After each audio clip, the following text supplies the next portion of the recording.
Salut à tous, salut à toi. Bienvenue dans une nouvelle vidéo avec Émilie Sachet.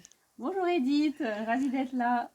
Eh ben, écoute, moi aussi je suis ravie de te recevoir et franchement, est-ce que tu as pensé à une chose, c'est que tu portes un nom de famille qui te prédestine à ce nouveau métier que tu as. Non. Eh ben ouais, ça c'est la surprise, je l'avais pas prévenu Non. que j'allais me dire ça. Hein. Donc là, oui, en fait, Émilie, elle faisait un autre métier et vous savez que dans les vidéos qu'on fait ensemble, c'est aussi de pouvoir s'inspirer et de découvrir des nouvelles personnes qui kiffent leur métier et qui ont souvent pris le risque de changer. Et Émilie, tu faisais quoi comme métier avant? J'étais gestionnaire de paye. Voilà, Rien à le voir. truc, on range bien les chiffres.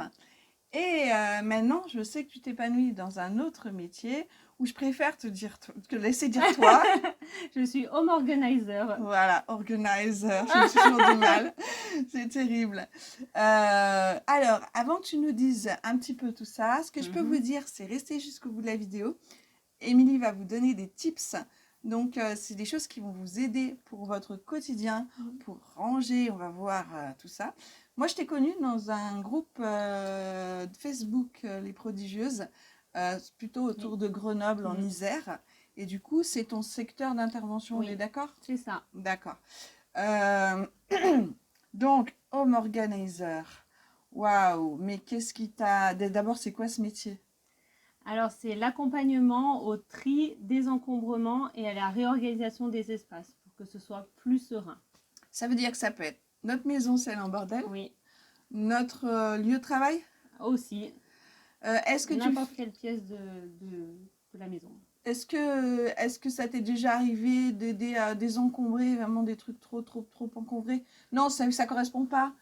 Les personnes qui auraient un Oui, syndrome de Diogène ou tout ça, non, c'est pas oui, ton non. rayon, hein? Non, On est ce n'est d'accord. pas mon rayon, non. D'accord. C'est plutôt si on se sent sous l'eau Voilà. ou qu'on a du mal à s'organiser et qu'on en a ras-le-bol de nous dans C'est notre maison. exactement ça. Oui, c'est ça. C'est ça. Mais déjà, ça, c'est pas mal. Hein. Il y en a déjà. Hein. Mais je dis ça en connaissance de cause. Oui. Quand j'ai craqué il y a quelques années, franchement, il y a deux choses qui m'ont sauvée. C'est de jardiner en bas de chez moi, Oui. au bas de mon immeuble, donc la connexion à la terre. Et j'ai décidé de réorganiser ma maison. J'avais lu le livre de Marie Kondo. Marie Kondo, oui. Kondo, La magie voilà. du rangement. Oui. Voilà, ça m'a inspiré de fou. Et du coup, quand j'ai vu que tu faisais ce métier-là, j'ai vu tes vidéos, j'ai vu ta douceur et je me suis dit, mais cette fille-là, faut que je la rencontre, faut qu'elle me raconte son métier. Voilà. Oui. Donc, est-ce que tu pourrais nous montrer un avant et un après? Ah oui, je peux. Allez. Allez, alors ça, c'était un avant. Alors, on va rapproche un peu plus. Ça, c'est quoi comme pièce? Donc ça, c'est un dressing. Donc on voit, il était très encombré et on pouvait même pas rentrer dans le dressing. En vrai, il y avait beaucoup d'affaires devant. Il y avait des sacs et il y en avait partout. Vraiment partout. Il n'y avait pas de piles. C'était tout entassé, les chaussures, etc. Et voici l'après. Voilà, donc là, on a réorganisé. C'est beaucoup plus clair. Déjà, il n'y a plus rien devant sur le passage. Les chaussures sont rangées correctement. Chaque côté est rangé et c'est très clair. Chacun a sa partie. Donc, côté de madame, côté de monsieur. Les habits, pareil. On a même mis des séparateurs pour bien séparer. Et on a mis des boîtes pour les sous-vêtements pour bien les contenir et pas que ça s'éparpille. Ok, alors on va revenir à comment on fait ça. Mais moi, j'avais envie de savoir, qu'est-ce qui t'a donné envie de changer le métier?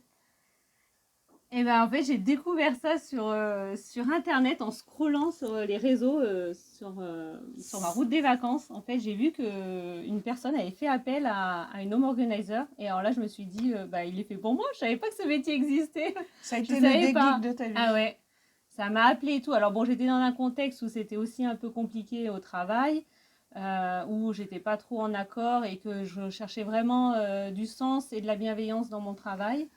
Et ça m'a amené à faire ce qui m'animait, voilà, réorganiser pour apporter du bien-être aux gens. Et voilà, et je suis trop contente. On est d'accord que la plupart des personnes avec qui j'échange, on parle de cette histoire de sens. C'est à un moment donné, il y a une quête de sens, il y a un mal-être. Et moi, je trouve que ça rejoint vraiment le métier que tu fais parce que J'ai l'impression que c'est un peu compliqué pour les personnes de faire appel à des home Oui, organizers c'est vrai. parce qu'on rentre dans l'intimité. Oui. Pour autant, ça amène du sens, Ah oui. plein de bonnes Oui. choses. J'aimerais du reste que tu nous dises un petit peu euh, les bénéfices si on fait appel à toi en fait. Alors, les Qu'est-ce- bénéfices de l'organisation, Oh, il y on va en a... choisir quelques-uns, hein. Ah On oui, peut oui. pas tous les faire. Non, on va en faire les 4 principaux, on va dire. Déjà, ça fait gagner de la place. Bah, forcément, quand on désencombre et qu'on vide, on libère de la place et on voit plus clair dans nos affaires. Un gain d'argent, parce que comme on sait les stocks qu'on a, tout ce qu'on a, on va pas racheter. Donc on va pas racheter 10 éplucheurs parce qu'on retrouve pas le sien, ou 10 stylos parce que ils Ah, sont ça me tous parle, ça. éparpillés. Donc on gagne quand même aussi. Donc on gagne de l'argent. Et c'est aussi un gain de temps, parce que comme on a organisé, on sait chaque chose où elles sont. Donc en fait, on n'a pas besoin de chercher, on ne perd pas du temps à chercher. Mais on perd pas de temps pour le ménage aussi. Et pour le Moi, ménage, j'ai en fait, on remarqué, allège le je passe plus le ménage. temps à ranger Ah pour oui, faire le ménage. exactement. Ouais, mais c'est ça. Et puis le temps d'argent, ce que tu disais tout à l'heure, c'est vrai que c'est sympa parce que on rachète pas, mais du coup on investit dans tes services. Ouais, Et c'est ça. après, c'est vraiment un gain d'argent aussi parce que on aura appris des choses. Oui, Donc c'est un savoir-faire et un savoir-être que tu nous transmets aussi. oui. Bah On oui, est d'accord, hein? oui, ah oui, je suis d'accord. Et ça procure aussi beaucoup de De bien-être. bien-être. Eh oui. Eh Et là, oui, ça, c'est notre rayon à toutes les deux, là, hein, le bien-être. Ah oui, ça c'est On sûr. est d'accord? Bah oui, parce que on allège sa charge mentale, ça c'est sûr. Parce que du coup, ben, on cherche moins, donc Vous cherchez moins. Vous cherchez moins, donc on use moins de votre patience. Voilà. Il y a moins de gêne quand on a des invités, par exemple, parce que des fois on peut être gêné quand il y a des invités, parce qu'il y a trop d'affaires partout, on ne sait pas comment gérer, on est gêné. Ben là, du coup, il n'y en a plus parce que tout est beaucoup plus fluide en fait. L'organisation est plus fluide, on peut mettre en place des routines qui sont beaucoup plus simples. Eh ben, moi, je Faire au trouve que quotidien. ça amène du bien-être aussi parce Voilà. que souvent, quand on se désinvestit sa maison, c'est qu'on a désinvesti d'autres choses dans notre vie. Oui. Et du coup, le fait de ranger, on vient soigner une partie de nous-mêmes. Oui. Et du coup, même si tu n'es pas thérapeute, tu es thérapeute de la maison. Oui, c'est ça. Ah, C'est oui, cool, oui. hein? Ouais, ouais. Voilà. Donc, c'est vraiment très intéressant. Qu'est-ce que tu trouves le plus sympa dans ton métier? Alors moi, ce que j'adore, ben, en priorité, la première chose, c'est de rapporter justement ce bien-être aux gens et de leur apporter ce dont ils ont besoin en fait. Quand ils m'appellent, souvent ils sont... C'est vrai que l'encombrement, ça amène quand même une situation qui est assez désagréable. Et en fait, moi, ce que j'adore, c'est que déjà, rien qu'au premier rendez-vous diagnostic, déjà, je ressors et ils sont motivés, vraiment motivés à bloc. Et déjà, ils ont envie de se mettre à l'action. Mais vraiment, déjà, dès le rendez-vous diagnostic, alors qu'il n'y a pas encore eu de devis, il n'y a pas eu de signature, il n'y a pas eu de jour de mission, mais ils sont déjà motivés. Donc ça, c'est super chouette de leur transmettre déjà tous mes conseils, mes astuces, que ça leur apporte quelque chose. Et en fait, qu'à la fin de la mission, ça fasse waouh et qu'ils ont, ils ont ce qu'ils veulent, quoi. Enfin, ils ont atteint leurs besoins, quoi, d'être bien chez eux, quoi.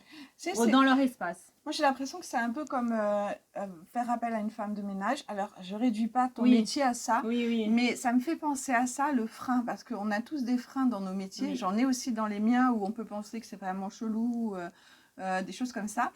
Toi, je trouve qu'il y a le côté... ah là là, il faut que je fasse rentrer quelqu'un, il faut que je passe le cap 2.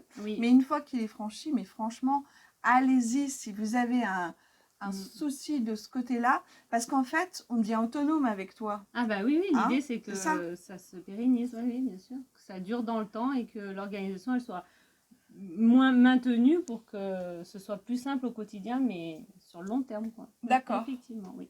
Donc du coup, ça veut dire qu'il y a le rendez-vous diagnostic, après il y a le devis, il y a tout ça, et après vous vous reconnectez pour travailler ensemble. C'est ça. Et du coup, tu vas les conseiller à la fois sur le rangement, le tri, aussi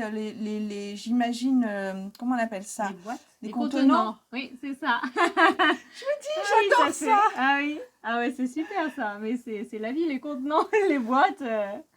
Non, mais c'est super important. Oui, en fait, quand on fait la mission, on a déjà au diagnostic et quand on fait la mission, on échange. Et déjà, je donne des conseils, des astuces. Ouais, ce que tu disais tout à l'heure. Ah, Tout à fait. je suis sans limite. Enfin, je donne toutes les infos que je peux donner pour que la personne, elle soit, Voilà, faut elle qu'ils en soit profitent. bien. Hein. Ouais.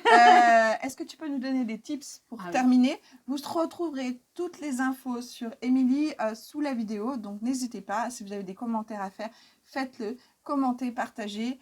Vous aurez toutes les infos sur Émilie. Par contre, quels tips tu pourrais nous transmettre aujourd'hui? Alors moi, je vous conseille de commencer par une petite zone. Une petite zone parce que ça permettra que quand vous allez commencer la tâche, vous allez pouvoir la finir et du coup, après, vous serez content.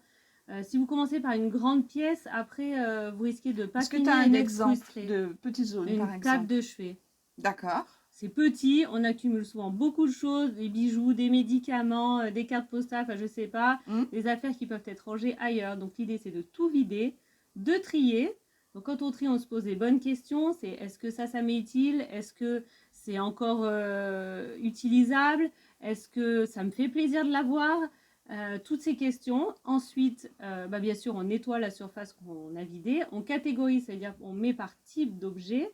Et après, alors la table de chevet, peut-être pas trop, mais s'il y a un tiroir, ça peut être utile, c'est de mettre dans des boîtes, justement pour éviter l'éparpillement. Et puis peut-être qu'il y a des choses qui finalement vont tout à fait ailleurs. Ah oui, très souvent. Très souvent. Et voilà, commencez par une petite zone et vous verrez, ça va être top. Bon, moi je trouve ça génial. S'il y a, alors on a bientôt terminé la vidéo, mais si tu avais quelque chose que tu peux dire pour que les gens franchissent le cap de t'appeler, ça serait quoi? Qu'est-ce qui leur permettrait, qu'est-ce qui serait important pour eux de faire pour t'appeler? Et déjà de penser au après et de se dire qu'il n'y a pas de jugement. Moi je suis pas du tout là pour vous juger. Je suis là pour vous accompagner et comme une thérapeute, comme n'importe quel autre métier, moi je suis là pour vous accompagner. Et donc allez-y, vous allez voir, ça fait du bien de respirer après chez soi. Et bien alors il n'y a plus qu'à. Voilà, il n'y a plus qu'à. Tous les éléments sous la vidéo. À bientôt. Bye bye. Salut. Merci Émilie. Merci Edith.